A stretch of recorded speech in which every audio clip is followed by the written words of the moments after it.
المكتب التعاوني للدعوة والإرشاد وتوعية الجاليات بمحافظة بدر. بسم الله الحمد لله والصلاة والسلام على رسول الله وبعد. সুপ্রিয় মুসলিম ভাই বোনেরা, সিয়াম সাধনা আমরা করে থাকি বিশেষ একটি উদ্দেশ্য নিয়ে। উদ্দেশ্য হলো আল্লাহ রাব্বুল আলামিনের সন্তুষ্টি অর্জন এবং আমাদের গুনাহমোচন। তবে একজন মুসলিম যখন সিয়াম সাধনা পালন করবে, সিয়াম সাধনা করবে, অবশ্যই তার কিছু লক্ষণীয় বিষয় রয়েছে। এই লক্ষণীয় বিষয়গুলি হলো, অবশ্যই সেই সিয়াম সাধনা পালন করবে ঈমান আনয়ন করে, তথা সিয়াম সাধনা ইসলামের রুকন, তার উপর ফরজ করা হয়েছে এটি সে বিশ্বাস করবে। এবং এই সিয়াম সাধনার যে সওয়াব রয়েছে, কি নেকি আল্লাহ উল্লেখ করেছেন, এর উপর বিশ্বাস করবে। রাসূল ইরশাদ করেছেন, মান সামা রমাদানা ঈমানান ওয়া ইহতিসাবান গুফিরা লাহু মা তাকাদ্দামা মিন যামবি। যদি কেউ সিয়াম সাধনা পালন করলো ঈমান নিয়ে এবং সওয়াবের আশায়, আল্লাহ রাব্বুল আলামিন তার সব গুনাহ ক্ষমা করে দিবেন। সুবহানাল্লাহ। অন্যত্র রাসূল ইরশাদ করেছেন, আর রমাদান ইলা রমাদান কাফারাতুল লিমা বাইনাহুমা। এক রমজান থেকে নিয়ে আরেক রমজান পর্যন্ত গুনাহ মোচন হয়ে যায় সিয়াম সাধনার মাধ্যমে। একজন মুসলিম যখন সিয়াম সাধনা করবে, তার নিয়তের পরিশুদ্ধি দরকার। কেন রোজা রাখতেছি, উদ্দেশ্য কি?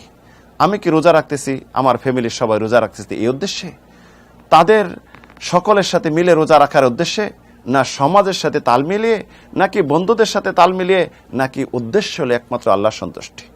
কারণ এমনও হতে পারে অনেক ভাই রোজা রাখে, তার শুধু প্রতিদান পাইল, রাসূল ইরশাদ করেছেন, রুব্বা সায়েম লাইসা মিন সিয়ামি জুইল ওয়াল আতাশ।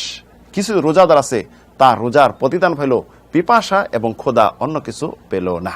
সিয়াম সাধনার উদ্দেশ্য এটা যে না হয় আমি মুখ বন্ধ করেছি, তথা আমি কিছু খাই না এবং কিছু পান করি না, এই জন্য না হয়। সিয়াম সাধনা সব থেকে পাপের কাজ থেকে, গুনার কাজ থেকে, গালিক থেকে, গীবত, পরনিন্দা সব থেকে ত্রুটিমুক্ত করতে হবে। তাহলে উদ্দেশ্য বাস্তবায়ন হবে এবং সওয়াব অর্জন করা যাবে।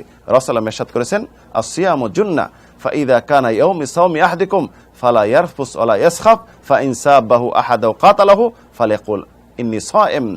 যে রোজা হলো ঢাল স্বরূপ আত্মরক্ষা, পাপ থেকে, জাহান্নামের আযাব থেকে আত্মরক্ষা। যদি কেউ রোজা রাখে, সে যেন হট্টগোল বা অহেতুক বাচাল কথা না বলে। কেউ যদি ঝগড়া করতে আসতো, মারতে আসো, সে বলল, ভাই আমি রোজাদার, আমি আজকে তোমার সাথে ঝগড়া করব না। রাসূলের সাহাবীগণ যখন সিয়াম সাধনা করতেন, মসজিদে অবস্থান করতেন, বসে থাকতেন আর বলতেন, নাহফাদু সাওমানা ওয়ালা নাকতাবু আহাদ। সিয়াম সাধনাকে আমরা কি করব? হেফাজত করব এবং কারোর গীবত, পরনিন্দা করব না।